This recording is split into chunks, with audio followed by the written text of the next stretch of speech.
Hi, welcome to another episode of 2 Minutes on Tuesday. I'm Sam Miller of Remax Stars Realty, and this week's topic is going to be different than anything we've ever talked about before because we've got extremely cold temperatures heading our way. They're predicting that the Midwest could see temperatures, actual temperatures at 20 below to 30 below zero in parts of the country, with wind chill anywhere from 30 to 60 degrees below zero. So I thought I would give you some tips on things you can do to stay ahead of the cold and to protect your house from these extreme temperatures. So most heating systems were designed for temperatures around zero or above. But if we've got temperatures 20 or 30 below, most of the heating systems will have a challenge keeping up. Anytime you think you're going to have prolonged cold weather, it's always a good idea to bump your thermostat up anywhere from 2 to 4 degrees above normal.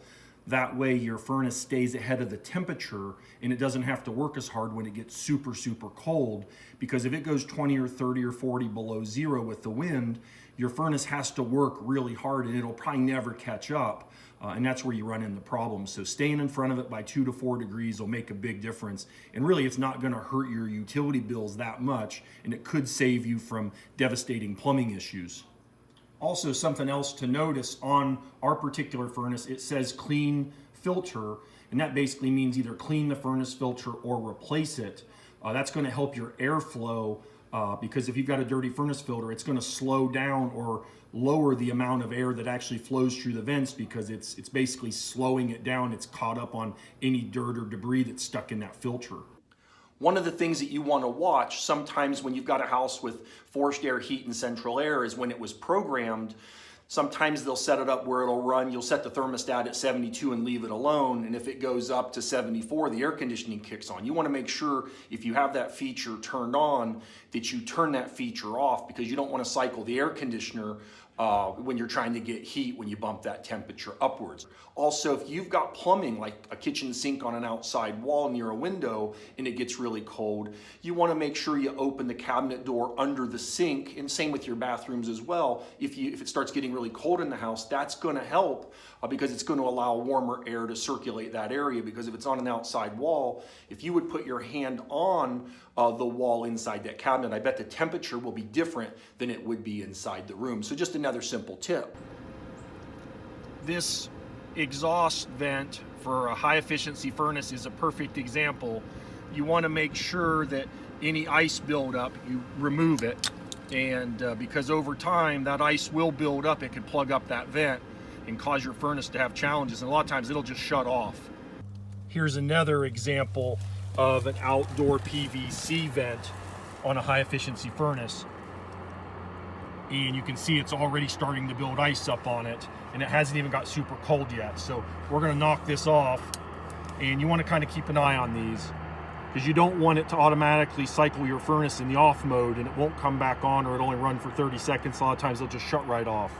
Some really simple things that you can do to help keep the temperature more balanced is make sure you don't have the doors in the house open. Stand there holding the door open. Of course, your parents, you can remember, don't leave the front door open. We're not heating the outside, that kind of thing. And there's some logic to that this time of year. Same thing also with your garage. Don't hit your garage door opener to pull in your garage a half a block away. In the cold temperatures, pull up to the front door of the garage, then hit the opener, pull in, and immediately put the door down so that you're not losing all the trapped heat inside your garage. Something really simple to look for: double check all your air vents and make sure your heating vents are open.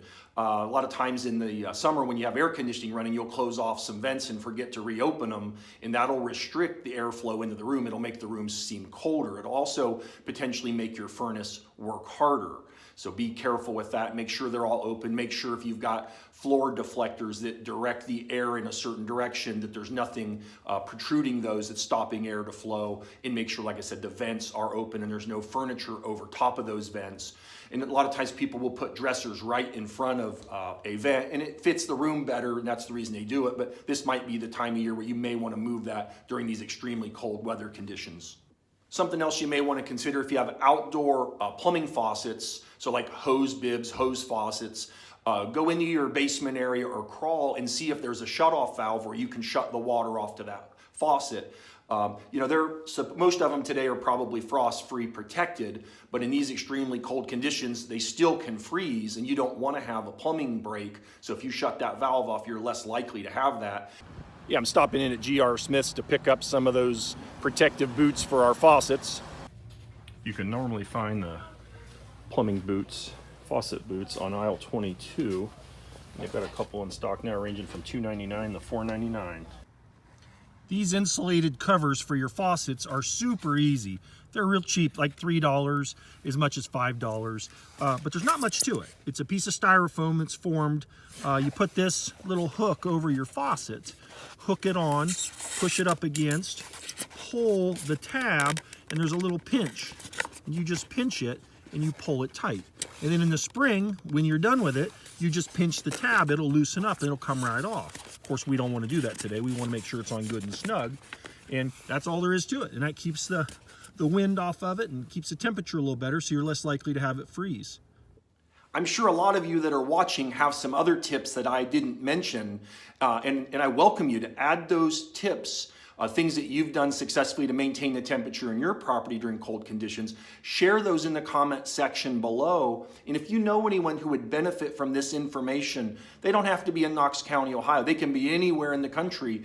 If you think they'll benefit from staying warm with these tips, feel free to share this video, and I look forward to coming to you next week. Thanks again for watching 2 Minutes on Tuesday. I'm Sam Miller, RE/MAX Stars Realty. Have a good one. Bye.